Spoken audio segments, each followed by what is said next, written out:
It was a quiet Friday morning at Maplewood Provisions Market when Simone Carter strolled in wearing her favorite Howard University sweatshirt, intent on gathering fresh produce before her next shift at Nashville Memorial Hospital.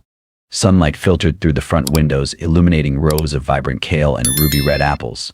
Simone savored these moments of normalcy, imagining the comfort of home-cooked meals after a long day in the operating room.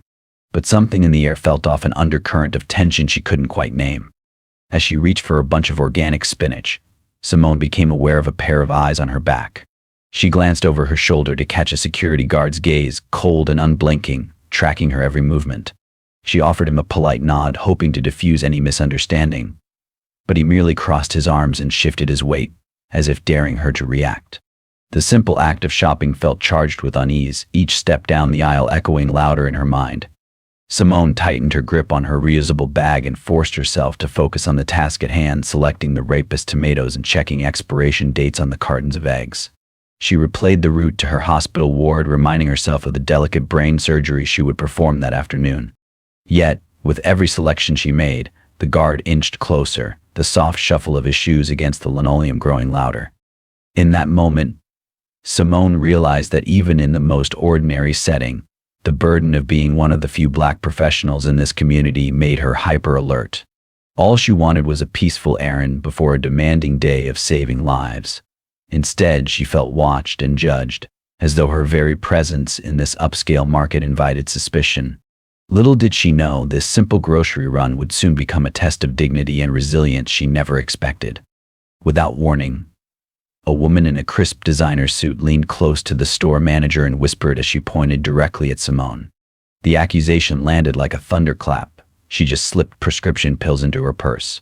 Simone froze, heart pounding, as the manager, Brad Stevens, known for his rigid posture and thinning blonde hair, strode forward with an air of unearned authority. His voice cut through the murmurs of other shoppers. "Mom, please come with me so we can clear this up."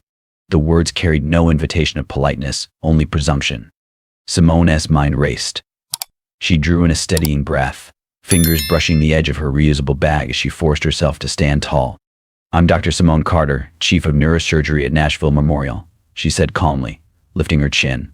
"I would never steal medication," but the store manager's lips pressed into a thin line, his eyes cold and scrutinizing. Around them, the grocery aisles felt to have narrowed. Shoppers held their carts back, as though afraid they might be drawn into the conflict. When Simone reached for her phone to call her husband, Brad cut her off with a clipped command, "Hands where I can see them." The simple gesture felt like a violation, like her very skin had become suspect. She complied, placing her palms flat against the green countertop when she should have been selecting ripe tomatoes or fresh kale. Each second of that forced stillness pressed heavily upon her dignity, underscoring how little her white lab coat or illustrious resume mattered here. In that charged moment, Simone understood the cruel weight of assumption. A single whisper had turned an afternoon errand into a public spectacle. She could taste the sharp tang of injustice on her tongue. Her professional pride bruised more deeply than any physical wound. And yet, through the swirling eyes and silent judgments of the crowd, Simone's resolve only hardened. This unfounded claim would not define her. With measured composure, she prepared to stand her ground and to ensure that truth would prevail. Within minutes, a brisk echo of footsteps heralded two uniformed officers stepping into the produce aisle.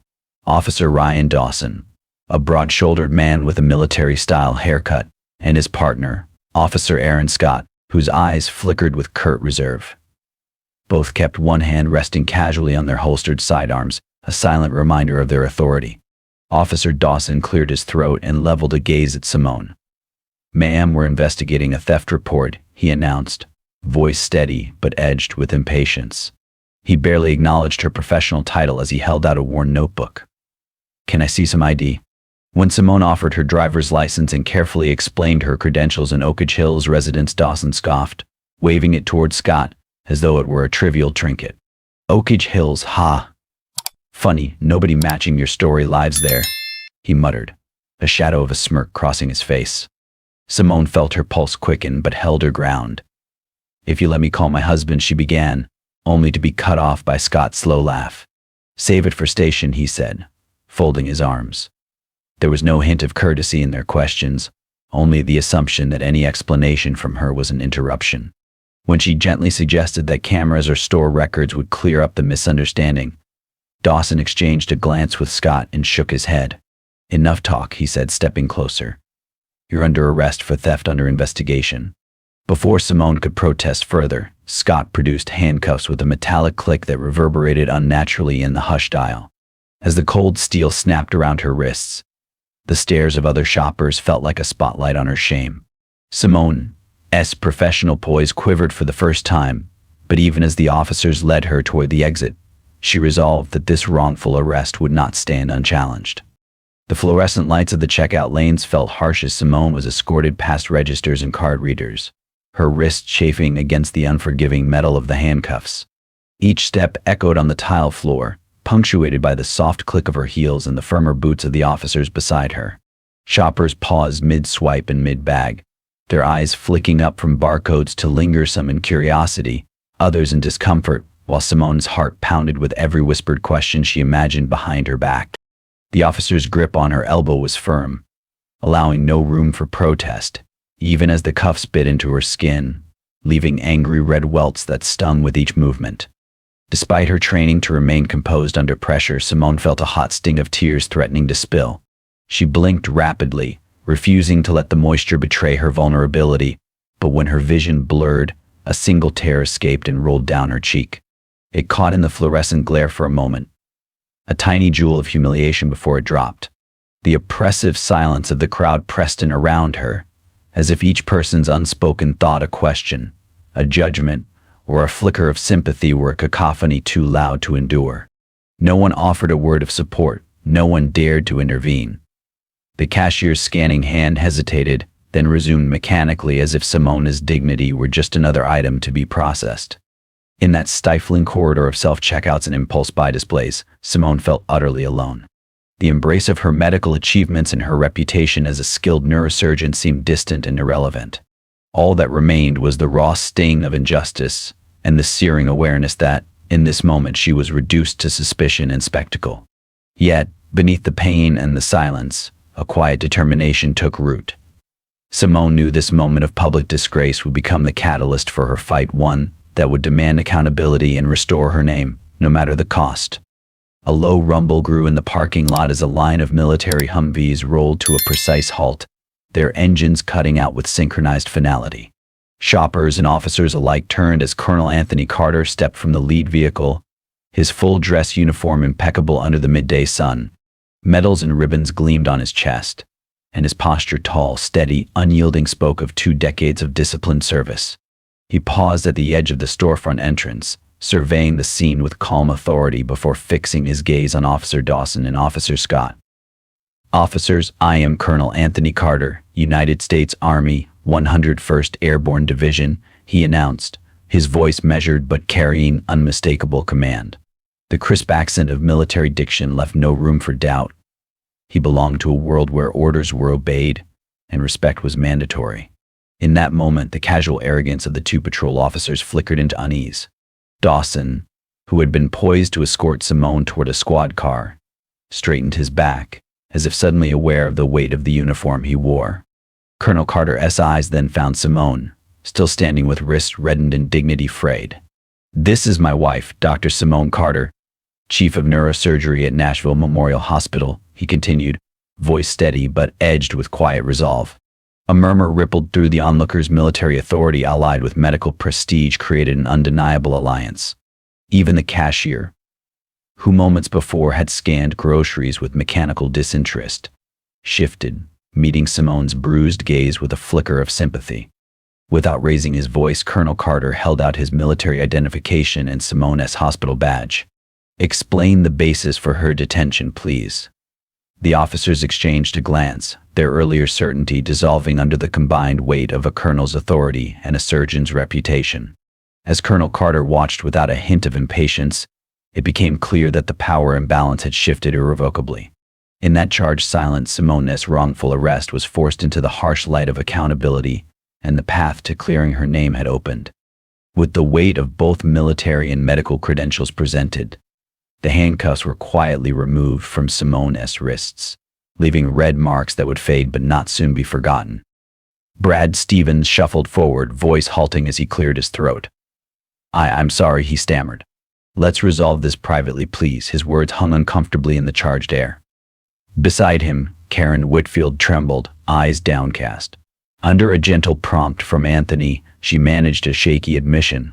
I might have been mistaken. I thought I saw her take my medication. Simone placed a steady hand on Anthony's arm, but spoke firmly into the gathering hush. This isn't just about me, she said. It's about preventing this from happening to anyone else.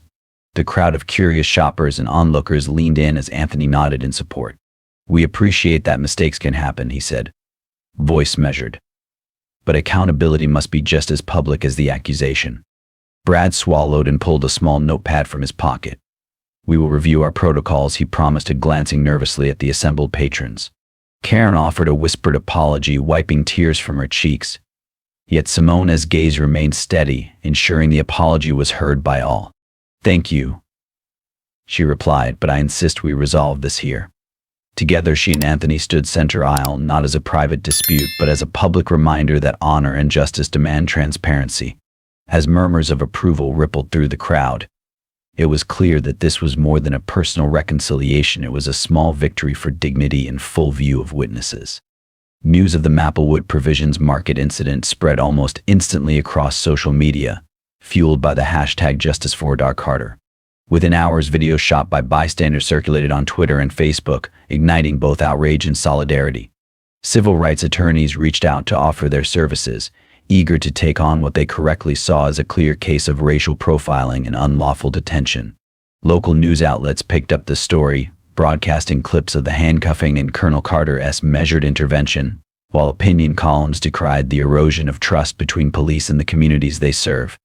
Simultaneously, Simone's hospital issued a formal statement, affirming her exemplary record and denouncing any behavior that undermined public confidence in medical professionals. Anthony worked closely with legal counsel to file a civil rights complaint against officers Dawson and Scott, triggering an internal affairs investigation within the Nashville Police Department. Community leaders organized a peaceful rally outside City Hall, calling for transparency, independent oversight, and mandatory bias training for all officers. As public pressure mounted, the city's mayor convened a task force on police reform, inviting Simone and Anthony to testify about their experience. National advocacy groups cited the case as emblematic of systemic issues that demand legislative action. Even as the legal process began, complaints filed, evidence cataloged, interviews scheduled, the incident had already achieved a broader purpose. It galvanized a community into demanding accountability and sparked a conversation about the urgent need to rebuild trust in our institutions. The battle for Dr. Carter's reputation was only the beginning of a wider push for justice and reform. In the months that followed, the Attorney General's office stepped in, citing clear evidence of civil rights violations. A sweeping reform package was enacted. Every officer in the Nashville Police Department would undergo rigorous implicit bias training. An independent civilian oversight board was empowered to review complaints, and those found guilty of racial profiling faced immediate suspension or termination. The decree also mandated transparent reporting of all stops, searches, and arrests, ensuring no incident could be swept under the rug. Meanwhile, Dr. Simone Carter channeled her experience into lasting change. She founded the Minority Medical Scholars Program, pairing aspiring students of color with seasoned physicians for mentorship, scholarships, and practical training. Her goal was to dismantle barriers within healthcare long before young professionals ever set foot in a courtroom or grocery aisle. Colonel Anthony Carter, drawing on his military background, launched a civil-military reconciliation initiative, bringing together police commanders, service members, and community leaders to build mutual understanding and trust. Workshops on de-escalation tactics and joint community service projects replaced old patterns of suspicion, forging new bonds across former lines of division. Back at Maplewood Provisions Market, the store's remodeled entrance now displays a community pledge mural, shoppers and staff standing side by side under the words "Justice Built Here." This symbol of solidarity serves as a daily reminder that change is not a one-time victory, but an ongoing commitment. In the end, what began as a wrongful arrest became the catalyst for genuine reform.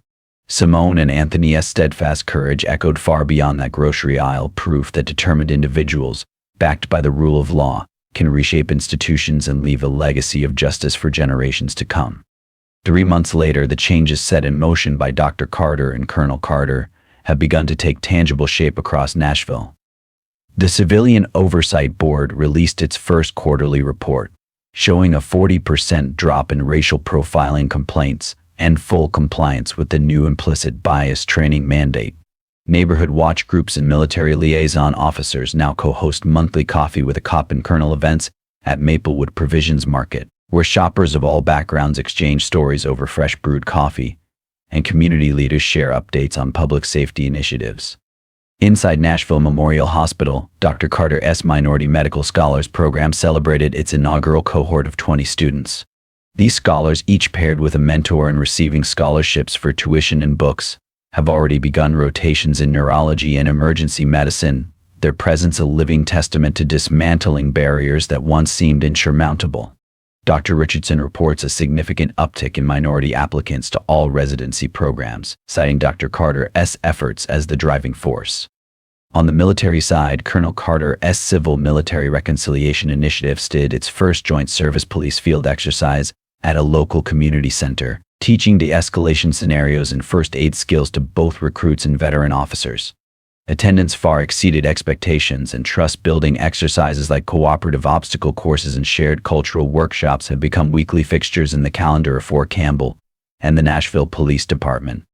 At Maplewood Provisions Market itself, new management unveiled a Justice Community Harvest mural by local artists, commemorating the small grocery store's unexpected role in systemic reform.